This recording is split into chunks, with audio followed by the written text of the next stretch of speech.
ನಮಸ್ಕಾರ ಸ್ನೇಹಿತರೆ, ನಮ್ಮ ಹೊಸ ದಾರಿದೀಪ ಯೂಟ್ಯೂಬ್ ಚಾನಲ್ಗೆ ಸ್ವಾಗತ. ಕುಂಭರಾಶಿಯ ಸ್ನೇಹಿತರೆ, ಇಂದು ಈ 3 ವಿಷಯಗಳು ಯಾವುದೇ ಕಾರಣಕ್ಕೂ ನಿಜವಾಗಿಯೇ ತೀರುತ್ತವೆ. ಇದನ್ನು ಸ್ವತಃ ಬ್ರಹ್ಮನೇ ಬರೆದಿದ್ದಾನೆ. ನಿಮ್ಮ ಪ್ರತಿಯೊಂದು ಕನಸು ಈಡೇರುತ್ತದೆ. ಹೌದು ಸ್ನೇಹಿತರೆ, ಅತ್ಯಂತ ದೊಡ್ಡ ಶುಭ ಸುದ್ದಿ ಸಿಗಲಿದೆ. ಇಂದು ಒಂದು ವೇಳೆ ಈ 3 ವಿಷಯಗಳು ನಿಜವಾಗದಿದ್ದರೆ ನಾನು ನಿಮಗೆ 50 ಲಕ್ಷ ನಗದು ಬಹುಮಾನ ನೀಡುತ್ತೇನೆ. ಹೌದು ಸ್ನೇಹಿತರೆ, ನಾನು ತಮಾಷೆ ಮಾಡುತ್ತಿಲ್ಲ. ಇಂದಿನ ಈ ಭವಿಷ್ಯವಾಣಿಯನ್ನು ತಿಳಿದು ನಿಮಗೇನಾದರೂ ಆಶ್ಚರ್ಯವಾಗದಿದ್ದರೆ ಕೇಳಿ. ಇಂದಿನ ಈ ವಿಡಿಯೋ ನಿಮ್ಮ ನಿಖರವಾದ ರಾಶಿಫಲ ಎಲ್ಲರಿಗಿಂತ ಭಿನ್ನವಾಗಿದೆ. ಏಕೆಂದರೆ ಇದು ಯಾವುದೇ ಸಾಮಾನ್ಯ ಭವಿಷ್ಯವಾಣಿಯಲ್ಲ. ಇದು ನೇರವಾಗಿ ಭಗವಾನ್ ಭೋಲೆನಾಥ್ ಶಂಕರನ ಸಂದೇಶ ಎಂದು ಪರಿಗಣಿಸಲಾಗಿದೆ. ಹಾಗೂ ಗಮನವಿಟ್ಟು ಕೇಳಿ. ಇಂದು ನಾನು ನಿಮಗೆ ತಿಳಿಸಲು ಹೊರಟಿರುವ 3 ವಿಷಯಗಳು ನಿಮ್ಮ ಜೀವನದಲ್ಲಿ ನಡೆದೇ ತೀರುತ್ತವೆ ಎಂದು ಬರೆದಿಟ್ಟುಕೊಳ್ಳಿ. ಇಂತಹ ಸಂಕೇತವು ಶತಮಾನಗಳ ವರ್ಷಗಳ ನಂತರ ನಿಮ್ಮೆಲ್ಲರ ಜೀವನದಲ್ಲಿ ಬರುತ್ತದೆ. ನಾನು ಯಾವುದನ್ನು ನನ್ನ ಮನಸ್ಸಿನಿಂದ ಹೇಳುತ್ತಿಲ್ಲ. ಇದು ನಿಮ್ಮ ಬರೆಯಲಾದ ಭಾಗ್ಯವಾಗಿದೆ. ಇದನ್ನು ಸ್ವತಃ ಭೋಲೆನಾಥ್ ಮಹಾರಾಜರೇ ಬರೆದಿದ್ದಾರೆ. ಆದರೆ ತಡೆಯಿರಿ, ಅತ್ಯಂತ ದೊಡ್ಡ ವಿಷಯ ಇನ್ನೂ ಬಾಕಿ ಇದೆ. ಏನೆಂದರೆ, ಕಳೆದ ಕೆಲವು ದಿನಗಳಿಂದ ನಿಮ್ಮ ಜೀವನದಲ್ಲಿ ಹಠಾತ್ ಆಗಿ ವಿಚಿತ್ರ ಘಟನೆಗಳು ನಡೆಯಲು ಪ್ರಾರಂಭವಾಗಿವೆ. ಒಮ್ಮೆ ಕಾರಣವಿಲ್ಲದೆ ಅಸಮಾಧಾನ, ಮತ್ತು ಒಮ್ಮೆ ಕೆಲಸಗಳು ಆಗುತ್ತಾ ನಿಂತು ಹೋಗುವುದು, ಒಮ್ಮೆ ನಿಮ್ಮವರೇ ಬದಲಾಗುತ್ತಿರುವುದು ಕಂಡುಬರುವುದು, ಅಥವಾ ರಾತ್ರಿಯ ಸಮಯದಲ್ಲಿ ಪದೇ ಪದೇ ಭಗವಾನ್ ಶಿವನ ಹೆಸರು ಮನಸ್ಸಿನಲ್ಲಿ ಬರುವುದು. ಒಂದು ವೇಳೆ ಹೀಗಾಗುತ್ತಿದ್ದರೆ ಇದನ್ನು ಸಾಮಾನ್ಯವೆಂದು ತಿಳಿಯಬೇಡಿ. ಏಕೆಂದರೆ ಭೋಲೆನಾಥ್ ಎಂದಾದರೂ ಒಬ್ಬ ಭಕ್ತನ ಅದೃಷ್ಟವನ್ನು ಬದಲಾಯಿಸಲು ಹೊರಟಾಗ ಮೊದಲು ಅವನಿಗೆ ಸಂಕೇತಗಳನ್ನು ನೀಡಲು ಪ್ರಾರಂಭಿಸುತ್ತಾನೆ. ಮತ್ತು ಇಂದು ಅದೇ ಸಂಕೇತವು ನಿಮ್ಮ ಜೀವನವನ್ನು ಪ್ರವೇಶಿಸಿದೆ. ಆದರೆ ನೆನಪಿರಲಿ, ಒಂದು ವೇಳೆ ಇಂದಿನ ಈ ವಿಡಿಯೋ ಕೊನೆವರೆಗೂ ಪೂರ್ತಿಯಾಗಿ ನೋಡದಿದ್ದರೆ ಖಂಡಿತವಾಗಿಯೂ ಜೀವಮಾನವಿಡೀ ಮರೆಯಲಾಗದಂಥ ಪಶ್ಚಾತ್ತಾಪದ ಕೆಲಸಗಳನ್ನು ಮಾಡುತ್ತೀರಿ. ಏಕೆಂದರೆ ಇಂದು ಎದುರಾಗಲಿರುವ 3 ಸತ್ಯಗಳಲ್ಲಿ ಮೊದಲನೇ ಸತ್ಯವು ನಿಮ್ಮ ಹಣಕ್ಕೆ ಸಂಬಂಧಿಸಿದೆ, ಎರಡನೇ ಸತ್ಯವು ನಿಮ್ಮ ಶತ್ರುಗಳು ಮತ್ತು ಅದೃಷ್ಟಕ್ಕೆ ಸಂಬಂಧಿಸಿದೆ, ಹಾಗೂ ಮೂರನೇ ಸತ್ಯವು ಎಷ್ಟು ದೊಡ್ಡದಾಗಿದೆ ಎಂದರೆ ಕೇಳಿ ನಿಮಗೆ ಆಶ್ಚರ್ಯವಾಗಬಹುದು. ಆದ್ದರಿಂದ ವಿಡಿಯೋವನ್ನು ಎಲ್ಲೂ ಬಿಡಬೇಡಿ.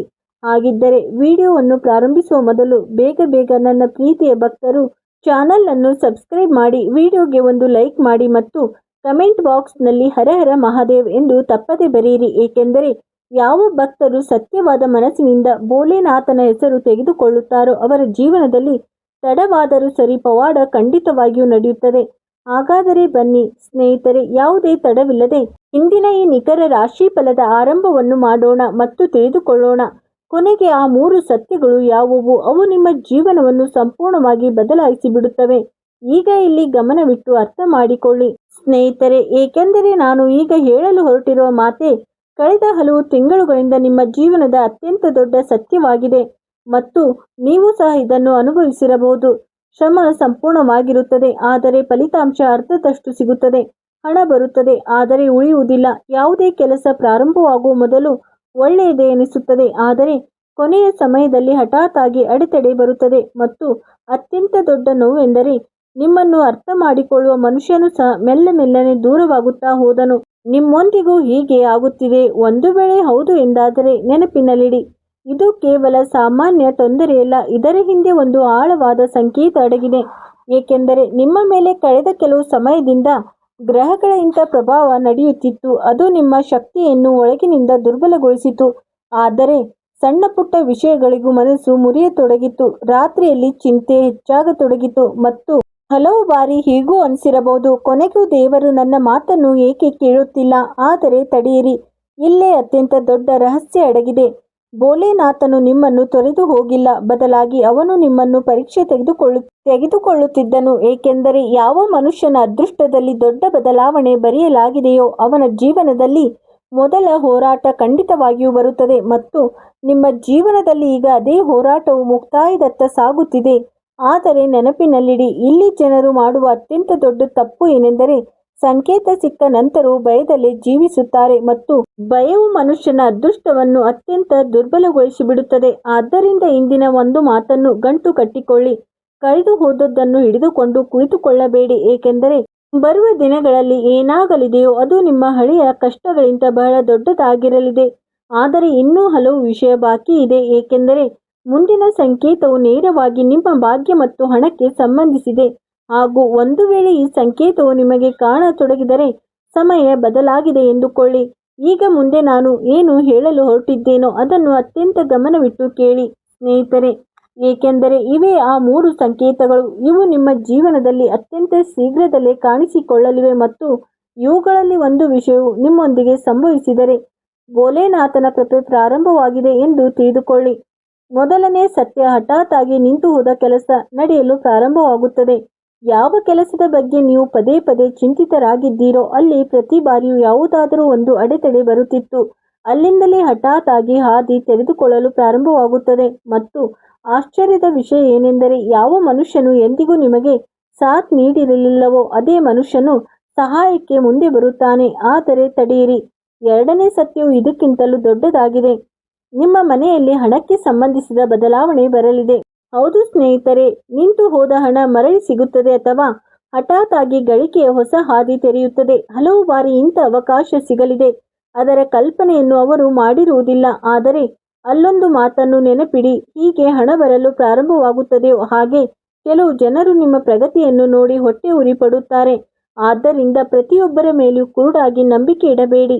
ಈಗ ಮೂರನೇ ಮತ್ತು ಅತ್ಯಂತ ದೊಡ್ಡ ಸತ್ಯವನ್ನು ಕೇಳಿ. ಭೋಲೆನಾಥನು ನಿಮ್ಮ ಜೀವನದಿಂದ ಒಂದು ದೊಡ್ಡ ಭಾರವನ್ನು ಕಳೆದಿದ್ದಾನೆ. ಯಾವ ಭಯವು ನಿಮ್ಮನ್ನು ಒಳಗಿನಿಂದ ಮುರಿಯುತ್ತಿತ್ತೋ, ಯಾವ ಚಿಂತೆ ರಾತ್ರಿಯಿಡೀ ಎಚ್ಚರವಾಗಿರಲು ಮಾಡುತ್ತಿತ್ತೋ, ಯಾವ ಅಸಮಾಧಾನ ಕಾರಣವಿಲ್ಲದೆ ಅನುಭವವಾಗುತ್ತಿತ್ತೋ ಅದು ಮೆಲ್ಲನೆ ಮುಗಿಯತೊಡಗುತ್ತದೆ ಮತ್ತು ಮನಸ್ಸು ಶಾಂತವಾಗತೊಡಗುತ್ತದೆ. ಅದೃಷ್ಟದ ಬಾಗಿಲು ತೆರೆಯಲು ಪ್ರಾರಂಭವಾಗುತ್ತದೆ. ಆದರೆ ಇಲ್ಲೊಂದು ಅತ್ಯಂತ ಮುಖ್ಯವಾದ ಎಚ್ಚರಿಕೆ ಇದೆ. ಅದು ಒಂದು ವೇಳೆ ನೀವು ಬರಲಿರುವ ಸಂಕೇತವನ್ನು ಅಲಕ್ಷಿಸಿದರೆ, ಒಂದು ವೇಳೆ ಸೋಮಾರಿತನ ಮತ್ತು ಭಯದಲ್ಲಿ ಸಿಲುಕಿಕೊಂಡಿದ್ದರೆ ಅವಕಾಶವು ಎದುರಿಗಿದ್ದರೂ ಕೈಜಾರಿ ಹೋಗಬಹುದು. ಏಕೆಂದರೆ ದೇವರು ಹಾದಿಯನ್ನು ತೋರಿಸುತ್ತಾನೆ, ನಡೆಯುವುದು ಮನುಷ್ಯನೇ ಸ್ವತಃ ಮಾಡಬೇಕಾಗುತ್ತದೆ. ಮತ್ತು ಈಗ ಮುಂದಿನ ವಿಷಯ ಬರಲಿರುವುದೆಲ್ಲ ಅದು ನೇರವಾಗಿ ಆ ಪರಿಹಾರಕ್ಕೆ ಸಂಬಂಧಿಸಿದೆ. ಅದನ್ನು ಮಾಡಿದ ನಂತರ ಹಲವು ಕುಂಭ ರಾಶಿಯವರ ನಿಂತು ಹೋದ ಅದೃಷ್ಟವು ಬದಲಾಗಿರುವುದು ಕಂಡುಬರಲಿದೆ. ಈಗ ಇಲ್ಲಿ ಗಮನವಿಟ್ಟು ಕೇಳಿ ಸ್ನೇಹಿತರೆ, ಈಗ ಪರಿಹಾರದ ಮಾತು ಬರಲಿದೆ. ಅದು ನಿಮ್ಮ ಜೀವನದ ಮುಚ್ಚಿದ ಅದೃಷ್ಟದ ಬಾಗಿಲುಗಳನ್ನು ತೆರೆಯಬಲ್ಲದು. ಆದರೆ ತಡೆಯಿರಿ, ಇಲ್ಲೇ ಜನರು ಮಾಡುವ ಅತ್ಯಂತ ದೊಡ್ಡ ತಪ್ಪು ಏನೆಂದು ಗೊತ್ತೇ? ಪರಿಹಾರವೇನು ಮಾಡಿಕೊಳ್ಳುತ್ತಾರೆ, ಆದರೆ ಶ್ರದ್ಧೆ ಮತ್ತು ನಿಯಮವನ್ನು ಮರೆತು ಬಿಡುತ್ತಾರೆ. ಮತ್ತು ನಂಬಿಕೆಯಿಲ್ಲದೆ ಮಾಡಿದ ಪರಿಹಾರವು ಸಂಪೂರ್ಣ ಫಲವನ್ನು ನೀಡುವುದಿಲ್ಲ. ಆದ್ದರಿಂದ ನಾನು ಈಗ ಏನು ಹೇಳಲು ಹೊರಟಿದ್ದೇನೋ ಅದನ್ನು ಸಂಪೂರ್ಣವಾಗಿ ಹೇಗೆ ಹೇಳಲಾಗುತ್ತದೆಯೋ ಹಾಗೆ ಮಾಡಿ. ಮುಂಬರುವ ಸೋಮವಾರದ ರಾತ್ರಿ ಮಲಗುವ ಮೊದಲು ನಿಮ್ಮ ತಲೆಯ ಬಳಿ ಒಂದು ಸಣ್ಣ ತಾಮ್ರದ ಚೆಂಬನ್ನು ಇಡಿ. ಆ ಚೆಂಬಿನಲ್ಲಿ ಶುದ್ಧ ನೀರನ್ನು ತುಂಬಿ ಮತ್ತು ಅದರಲ್ಲಿ 1 ಲವಂಗ ಹಾಗೂ ಸ್ವಲ್ಪ ಕಪ್ಪು ಎಳ್ಳನ್ನು ಹಾಕಿ. ಈಗ ಬೆಳಿಗ್ಗೆ ಸೂರ್ಯೋದಯಕ್ಕಿಂತ ಮುಂಚೆ ಏಳಿ ಸ್ನಾನ ಮಾಡಿದ ನಂತರ ಅದೇ ನೀರನ್ನು ತೆಗೆದುಕೊಂಡು ಶಿವನ ದೇವಸ್ಥಾನಕ್ಕೆ ಹೋಗಿ. ಒಂದು ವೇಳೆ ದೇವಸ್ಥಾನವು ದೂರವಿದ್ದರೆ ಮನೆಯಲ್ಲಿ ಶಿವನ ಭಾವಚಿತ್ರದ ಮುಂದೆ ಕುಳಿತುಕೊಳ್ಳಿ ಮತ್ತು ಒಂದು ಚಿಕ್ಕ ಶಿವಲಿಂಗದ ಮೂರ್ತಿ ಇದ್ದರೆ ಅದನ್ನು ಇಟ್ಟುಕೊಳ್ಳಿ. ಆಮೇಲೆ ಆ ನೀರನ್ನು ಶಿವಲಿಂಗದ ಮೇಲೆ ಅರ್ಪಿಸಿ ಮತ್ತು ಸತತವಾಗಿ 21 ಬಾರಿ ಓಂ ನಮಃ ಶಿವಾಯ ಎಂದು ಹೇಳಿ. ಆದರೆ ಇಲ್ಲೊಂದು ಮಾತನ್ನು ಬಹಳ ಗಮನದಲ್ಲಿಡಿ. ನೀರನ್ನು ಅರ್ಪಿಸುವಾಗ ಯಾವುದೇ ಕಾರಣಕ್ಕೂ ಹಿಂತಿರುಗಿ ನೋಡಬೇಡಿ. ಏಕೆಂದರೆ ಆ ಸಮಯದಲ್ಲಿ ನಕಾರಾತ್ಮಕ ಶಕ್ತಿಯು ನಿಮ್ಮನ್ನು ತಡೆಯಲು ಪ್ರಯತ್ನಿಸುತ್ತಿದೆ ಎಂದು ನಂಬಲಾಗಿದೆ. ಮತ್ತು ಪರಿಹಾರ ಮುಗಿದ ನಂತರ ಯಾರಾದರೂ ಬಡ ವ್ಯಕ್ತಿಗೆ ಬಿಳಿ ಸಿಹಿ ತಿಂಡಿಯನ್ನು ಅಥವಾ ಹಾಲನ್ನು ತಪ್ಪದೆ ದಾನ ಮಾಡಿ. ಏಕೆಂದರೆ ಭೋಲೆನಾಥನಿಗೆ ದಯೆಯು ಅತ್ಯಂತ ಪ್ರಿಯವಾಗಿದೆ. ಈಗ ನೀವು ಯೋಚಿಸುತ್ತಿರಬಹುದು, ಕೊನೆಗೆ ಈ ಸಣ್ಣ ಪರಿಹಾರದಲ್ಲಿ ಇಷ್ಟೊಂದು ಶಕ್ತಿ ಹೇಗೆ ಇರಲು ಸಾಧ್ಯ ಎಂದು. ಹಾಗಾದರೆ ಕೇಳಿ. ತಾಮ್ರವು ಗ್ರಹಗಳ ಅಶುಭತೆಯನ್ನು ಶಾಂತಗೊಳಿಸುತ್ತದೆ. ಕಪ್ಪು ಎಳ್ಳು ಕೆಟ್ಟ ದೃಷ್ಟಿ ಮತ್ತು ಅಡೆತಡೆಗಳನ್ನು ದೂರ ಮಾಡುವ ಸಂಕೇತವೆಂದು ಪರಿಗಣಿಸಲಾಗುತ್ತದೆ ಮತ್ತು ಶಿವನ ಹೆಸರು ಅದು ಇಂಥ ಶಕ್ತಿಯಾಗಿದೆ. ಅದು ಮುರಿದು ಹೋದ ಅದೃಷ್ಟವನ್ನು ಬದಲಾಯಿಸಬಲ್ಲದು. ಆದರೆ ತಡೆಯಿರಿ, ಅತ್ಯಂತ ದೊಡ್ಡ ರಹಸ್ಯ ಇನ್ನೂ ಬಾಕಿ ಇದೆ. ಒಂದು ವೇಳೆ ಈ ಪರಿಹಾರವನ್ನು ಸತತವಾಗಿ 3 ಸೋಮವಾರಗಳವರೆಗೆ ಸಂಪೂರ್ಣ ನಿಯಮದೊಂದಿಗೆ ಮಾಡಿದರೆ ಇಂಥ ಒಂದು ಬದಲಾವಣೆ ಪ್ರಾರಂಭವಾಗುತ್ತದೆ. ಅದನ್ನು ನೋಡಿ ನಿಮಗೆ ನಂಬಲು ಸಾಧ್ಯವಾಗುವುದಿಲ್ಲ. ಮತ್ತು ಮುಂದಿನ ವಿಷಯದಲ್ಲಿ ನಾನು ನಿಮಗೆ ಹೇಳಲು ಹೊರಟಿದ್ದೇನೆ ಏನು ಮಾಡಬೇಕು ಎಂದು. ಅತ್ಯಂತ ಮುಖ್ಯವಾಗಿ ಏನನ್ನು ಮಾಡಬಾರದು, ಏಕೆಂದರೆ ಒಂದು ಸಣ್ಣ ತಪ್ಪು ಸಹ ಸಂಪೂರ್ಣ ಪ್ರಭಾವವನ್ನು ತಡೆಯಬಹುದು. ಈಗ ಇಲ್ಲಿ ಬಹಳ ಗಮನವಿಟ್ಟು ಕೇಳಿ ಸ್ನೇಹಿತರೆ, ಕೇವಲ ಪರಿಹಾರ ಮಾಡುವುದು ಮಾತ್ರ ಸಾಕಾಗುವುದಿಲ್ಲ. ಹಲವು ಜನರು ಪೂಜೆಯನ್ನು ಮಾಡುತ್ತಾರೆ, ಆದರೆ ಅವರ ಕೆಲವು ಅಭ್ಯಾಸಗಳೇ ಅವರ ಅದೃಷ್ಟವನ್ನು ತಡೆದು ಬಿಡುತ್ತವೆ ಮತ್ತು ನಂತರ ಅವರು ಫಲ ಏಕೆ ಸಿಗುತ್ತಿಲ್ಲ ಎಂದು ಹೇಳುತ್ತಾರೆ. ಆದ್ದರಿಂದ ಈಗ ನಾನು ಹೇಳಲು ಹೊರಟಿರುವ ವಿಷಯಗಳನ್ನು ಹಗುರವಾಗಿ ತೆಗೆದುಕೊಳ್ಳಬೇಡಿ. ಬೆಳಿಗ್ಗೆ ಎದ್ದ ತಕ್ಷಣ ಮೊಬೈಲ್ ನೋಡುವ ಅಭ್ಯಾಸವನ್ನು ಕಡಿಮೆ ಮಾಡಿ. ಏಕೆಂದರೆ ಎದ್ದ ತಕ್ಷಣ ನಕಾರಾತ್ಮಕ ವಿಷಯಗಳನ್ನು ನೋಡುವುದರಿಂದ ಮನಸ್ಸಿನ ಶಕ್ತಿಯು ದುರ್ಬಲಗೊಳ್ಳುತ್ತದೆ. ಅದರ ಬದಲಾಗಿ 3 ಬಾರಿ ಹರ ಹರ ಮಹಾದೇವ್ ಎಂದು ಹೇಳಿ ಮತ್ತು ನೆನಪಿಡಿ, ಸೋಮವಾರ ದಿನದಂದು ಮನೆಯಲ್ಲಿ ಜಗಳವನ್ನು ಮಾಡಬೇಡಿ. ಏಕೆಂದರೆ ಯಾವ ಮನೆಯಲ್ಲಿ ಕೋಪವು ಹೆಚ್ಚಾಗುತ್ತದೆಯೋ ಅಲ್ಲಿ ಲಕ್ಷ್ಮಿ ಮತ್ತು ಶಾಂತಿ ಎರಡೂ ಮೆಲ್ಲನೆ ದೂರವಾಗತೊಡಗುತ್ತವೆ. ಈಗ ಇನ್ನೊಂದು ಮುಖ್ಯವಾದ ವಿಷಯ. ಯಾರಾದರೂ ಬಡವರು, ಹಸಿದವರು ಅಥವಾ ಅಗತ್ಯವಿರುವವರನ್ನು ಕಂಡರೆ ಅವರನ್ನು ಬರೀ ಕೈಯಲ್ಲಿ ವಾಪಸ್ ಕಳಿಸಬೇಡಿ. ಸ್ವಲ್ಪವೇ ಆಗಿದ್ದರೂ ಸಹಾಯ ಖಂಡಿತವಾಗಿಯೂ ಮಾಡಿ. ಏಕೆಂದರೆ ಈ ಸಮಯದಲ್ಲಿ ನಿಮ್ಮ ಭಾಗ್ಯದ ಬಾಗಿಲು ದಾನ ಮತ್ತು ದಯೆಯಿಂದ ವೇಗವಾಗಿ ತೆರೆದುಕೊಳ್ಳುತ್ತದೆ. ಆದರೆ ಇಲ್ಲಿ ಒಂದು ವಿಷಯವನ್ನು ಖಂಡಿತವಾಗಿಯೂ ತಿಳಿದುಕೊಳ್ಳಿ, ಯಾರ ಬಳಿಯೂ ನಿಮ್ಮ ಪ್ರತಿಯೊಂದು ಯೋಚನೆಯನ್ನು ಹೇಳಬೇಡಿ. ಹೌದು, ನಿಮ್ಮ ಸುತ್ತಮುತ್ತ ಈ ಸಮಯದಲ್ಲಿ ನಿಮ್ಮೆದುರು ಮುಗುಳ್ನಗು, ಆದರೆ ಒಳಗೊಳಗೆ ನಿಮ್ಮ ಏಳಿಗೆಯನ್ನು ಕಂಡು ಉರಿಯುವ ಜನರಿದ್ದಾರೆ. ಆ ಜನರ ಕೆಟ್ಟ ದೃಷ್ಟಿಯೇ ನಿಮ್ಮ ಅಡೆತಡೆಗೆ ಕಾರಣವಾಗುತ್ತದೆ. ಆದ್ದರಿಂದ ಶಾಂತವಾಗಿರಿ, ಆದರೆ ಎಚ್ಚರಿಕೆಯಿಂದಿರಿ ಮತ್ತು ಒಂದು ಮಾತನ್ನು ಗಮನವಿಟ್ಟು ಕೇಳಿ. ಸೋಮವಾರ ರಾತ್ರಿ ಮಾಂಸ ಮತ್ತು ಮದ್ಯದಂಥ ವಸ್ತುಗಳಿಂದ ದೂರವಿರಿ. ಏಕೆಂದರೆ ಯಾವ ಸಮಯದಲ್ಲಿ ಗ್ರಹಗಳು ಬದಲಾವಣೆಯ ಸೂಚನೆ ನೀಡುತ್ತದೆಯೋ ಆ ಸಮಯದಲ್ಲಿ ದೇಹ ಮತ್ತು ಮನಸ್ಸು ಎರಡನ್ನೂ ಶುದ್ಧವಾಗಿಟ್ಟುಕೊಳ್ಳುವುದು ಅತ್ಯಗತ್ಯ ಎಂದು ಪರಿಗಣಿಸಲಾಗುತ್ತದೆ. ಆದರೆ ಇಲ್ಲಿ ಅತಿ ದೊಡ್ಡ ಸೂಚನೆ ಇನ್ನೂ ಬಾಕಿ ಇದೆ. ಏಕೆಂದರೆ ಮುಂದಿನ ಮಾತಿನಲ್ಲಿ ನಾನು ನಿಮಗೆ ಆ ರಹಸ್ಯವನ್ನು ಹೇಳಲಿದ್ದೇನೆ. ಅದನ್ನು ಕೇಳಿದ ನಂತರ ನಿಮಗೆ ಅರ್ಥವಾಗಬಹುದು ಭೋಲೆನಾಥನು ನಿಮಗೆ ಇಷ್ಟೊಂದು ಹೋರಾಟವನ್ನು ಏಕೆ ನೀಡಿದನು ಎಂದು. ಮತ್ತು ನಂಬಿ, ಈ ಮಾತನ್ನು ಕೇಳಿ ನಿಮ್ಮ ಕಣ್ಣುಗಳು ತೆರೆಯಬಹುದು. ನನ್ನ ಪ್ರೀತಿಯ ಸ್ನೇಹಿತರೆ, ಈಗ ಆ ಮಾತು ಕೇಳಿ. ಅದನ್ನು ಬಹುಶಃ ಇಂದಿನವರೆಗೂ ಯಾರೂ ನಿಮಗೆ ಈ ರೀತಿ ತಿಳಿಸಿರಕ್ಕಿಲ್ಲ. ನೀವು ಪದೇ ಪದೇ ಯೋಚಿಸುತ್ತಿರಬಹುದು, ನನ್ನೊಂದಿಗೆ ಇಷ್ಟೊಂದು ಹೋರಾಟ ಏಕೆ ನಡೆಯುತ್ತಿದೆ? ನಾನು ಕಷ್ಟಪಡುತ್ತಿದ್ದೇನೆ, ಆದರೂ ಅಡೆತಡೆಗಳು ಏಕೆ ಬರುತ್ತಿವೆ? ಭಗವಂತನ ನನ್ನ ಮಾತು ಏಕೆ ಕೇಳುತ್ತಿಲ್ಲ? ಆದರೆ ಇದೇ ಜಾಗ, ಇಲ್ಲೇ ಹೆಚ್ಚಿನ ಜನರು ಮುರಿದು ಬೀಳುತ್ತಾರೆ ಮತ್ತು ಯಾರು ಇಲ್ಲಿ ಗಟ್ಟಿಯಾಗಿ ನಿಲ್ಲುತ್ತಾರೋ ಅವನ ಭಾಗ್ಯ ಬದಲಾಗುವುದನ್ನು ಯಾರಿಂದಲೂ ತಡೆಯಲಾಗುವುದಿಲ್ಲ. ಏಕೆಂದರೆ ಭೋಲೆನಾಥನು ಸಾಮಾನ್ಯ ಮನುಷ್ಯನ ಪರೀಕ್ಷೆ ತೆಗೆದುಕೊಳ್ಳುವುದಿಲ್ಲ. ಪರೀಕ್ಷೆ ಅವನಿಗೆ ಮಾತ್ರ ಎದುರಾಗುತ್ತದೆ.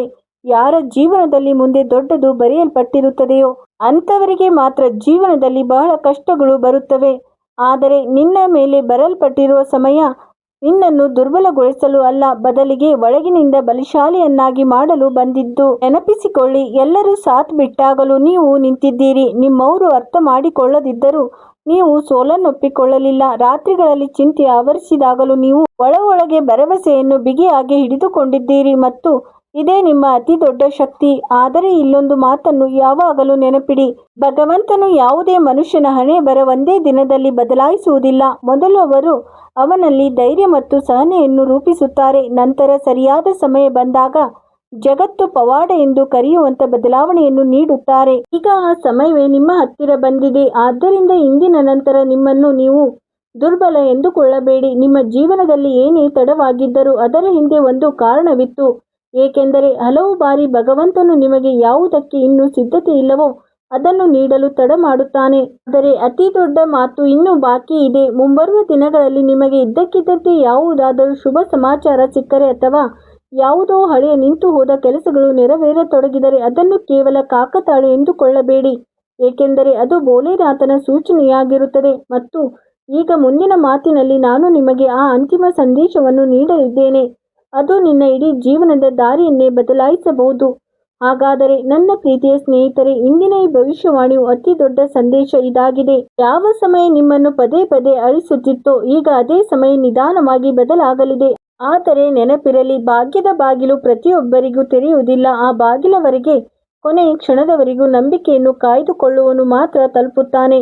ಮತ್ತು ಭೋಲೆನಾಥನು ನಿಮಗೆ ಪದೇ ಪದೇ ಸೂಚನೆ ನೀಡುತ್ತಿದ್ದಾನೆ. ಕೆಲವೊಮ್ಮೆ ಕನಸುಗಳ ಮೂಲಕ, ಇನ್ನು ಕೆಲವೊಮ್ಮೆ ಇದ್ದಕ್ಕಿದ್ದಂತೆ ಸಿಗುವ ಸೂಚನೆಗಳ ಮೂಲಕ, ಕೆಲವೊಮ್ಮೆ ನಿಂತು ಹೋದ ಕೆಲಸಗಳನ್ನು ಇದ್ದಕ್ಕಿದ್ದಂತೆ ಜೋಡಿಸುತ್ತದೆ. ಆದರೆ ನೀವು ಭಯ ಮತ್ತು ನಕಾರಾತ್ಮಕ ಆಲೋಚನೆಗಳನ್ನು ಬಿಡದಿದ್ದರೆ ಅವಕಾಶ ಕಣ್ಣೆದುರಿದ್ದರೂ ದೂರ ಹೊರಟು ಹೋಗುತ್ತದೆ. ಆದ್ದರಿಂದ ಇಂದಿನಿಂದ ಒಂದು ಸಂಕಲ್ಪ ಮಾಡಿ, ಇನ್ನು ಮುಂದೆ ನೀವು ನಿಮ್ಮನ್ನು ದುರ್ಬಲ ಎಂದುಕೊಳ್ಳುವುದಿಲ್ಲ. ಇನ್ನು ಮುಂದೆ ಪದೇ ಪದೇ ನಿಮ್ಮ ಹಣೆಯ ಬರವನ್ನು ಶಪಿಸುವುದನ್ನು ನಿಲ್ಲಿಸುತ್ತೇವೆ. ಇನ್ನು ಮುಂದೆ ಪ್ರತಿ ಬೆಳಿಗ್ಗೆ ಶಿವನ ಹೆಸರು ಜಪಿಸಿ ಹೊಸ ನಂಬಿಕೆಯೊಂದಿಗೆ ಮುಂದೆ ಸಾಗುತ್ತೇವೆ. ಏಕೆಂದರೆ ನೆನಪಿಡಿ, ಯಾವ ಮನುಷ್ಯನ ತಲೆಯ ಮೇಲೆ ಭೋಲೆನಾಥನ ಅಭಯ ಹಸ್ತವಿದೆಯೋ ಅವನನ್ನು ಕೆಳಗುರುಳಿಸುವ ಶಕ್ತಿ ಯಾರಿಗೂ ಇರುವುದಿಲ್ಲ. ಮತ್ತು ಇಂದು ನಾನು ನಿಮಗೆ ಹೇಳಿದ 3 ಸತ್ಯಗಳಲ್ಲಿ ಒಂದು ಸೂಚನೆ ನಿಮ್ಮ ಜೀವನದಲ್ಲಿ ಕಾಣಿಸತೊಡಗಿದರೆ ಬದಲಾವಣೆ ಆರಂಭವಾಗಿದೆ ಎಂದು ಅರ್ಥ ಮಾಡಿಕೊಳ್ಳಿ. ನಿಧಾನವಾಗಿ ಪರಿಸ್ಥಿತಿ ಬದಲಾಗುವುದು, ನಿಂತು ಹೋದ ಕೆಲಸಗಳು ನೆರವೇರತೊಡಗುತ್ತವೆ, ಮನಸ್ಸು ಶಾಂತವಾಗುವುದು ಮತ್ತು ಇಂದು ಯಾರು ನಿಮ್ಮನ್ನು ನಿರ್ಲಕ್ಷಿಸುತ್ತಿದ್ದರೋ ಅದೇ ಜನರು ನಾಳೆ ನಿಮ್ಮನ್ನೇ ಉದಾಹರಣೆಯಾಗಿ ನೀಡುತ್ತಾರೆ. ಆದರೆ ಇಲ್ಲೊಂದು ಕೊನೆಯ ಎಚ್ಚರಿಕೆ ಇದೆ, ಈ ಅವಕಾಶವನ್ನು ಹಗುರವಾಗಿ ತೆಗೆದುಕೊಳ್ಳಬೇಡಿ, ಏಕೆಂದರೆ ಇಂಥ ಯೋಗಗಳು ಪದೇ ಪದೇ ಬರುವುದಿಲ್ಲ.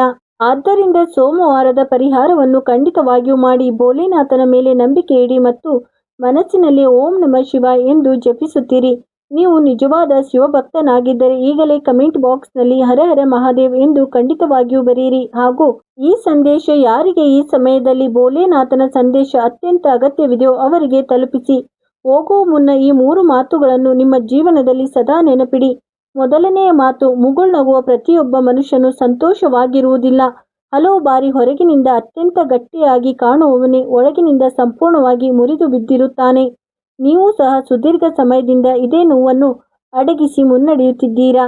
ಆದರೆ ನಂಬಿಕೆ ಇಡಿ, ನಿಮ್ಮ ಹೋರಾಟ ವ್ಯರ್ಥವಾಗುವುದಿಲ್ಲ. ಎರಡನೇ ಮಾತು, ಸಮಯ ಎಂದಿಗೂ ಒಂದೇ ರೀತಿ ಇರುವುದಿಲ್ಲ. ಇಂದು ಪರಿಸ್ಥಿತಿ ಕೆಟ್ಟದಾಗಿದ್ದರೆ ನಾಳೆ ಅದೇ ಸಮಯ ನಿಮ್ಮನ್ನು ಎತ್ತರಕ್ಕೂ ಕೊಂಡೊಯ್ಯಬಹುದು. ಆದ್ದರಿಂದ ಕಷ್ಟದ ದಿನಗಳಲ್ಲಿ ನಿಮ್ಮ ಮೇಲೆಯೇ ಅನುಮಾನ ಪಡಬೇಡಿ. ಮತ್ತು ಮೂರನೇ ಅತಿ ದೊಡ್ಡ ಮುಖ್ಯ ಮಾತು, ಭಗವಂತನ ಮೇಲೆ ನಂಬಿಕೆಯನ್ನು ಎಂದಿಗೂ ಬಿಡಬೇಡಿ. ಏಕೆಂದರೆ ಮನುಷ್ಯನಿಗೆ ಎಲ್ಲ ದಾರಿಗಳು ಮುಚ್ಚಿ ಹೋದಾಗ ಮೇಲಿರುವವನು ಹೊಸ ದಾರಿಯನ್ನು ತೆರೆಯುತ್ತಾನೆ ಮತ್ತು ನಿಮ್ಮ ಜೀವನದಲ್ಲೂ ಈಗ ಅದೇ ಹೊಸ ದಾರಿ ತೆರೆಯಲಿದೆ. ಧೈರ್ಯದಿಂದಿರಿ, ಪ್ರಾರ್ಥನೆ ಮಾಡುತ್ತಾ ಇರಿ ಮತ್ತು ಮುನ್ನಡೆಯುತ್ತೀರಿ. ಸ್ನೇಹಿತರೆ, ಇಂದಿಗೆ ಇಷ್ಟೇ. ವಿಡಿಯೋ ನೋಡಿದ್ದಕ್ಕಾಗಿ ಧನ್ಯವಾದಗಳು.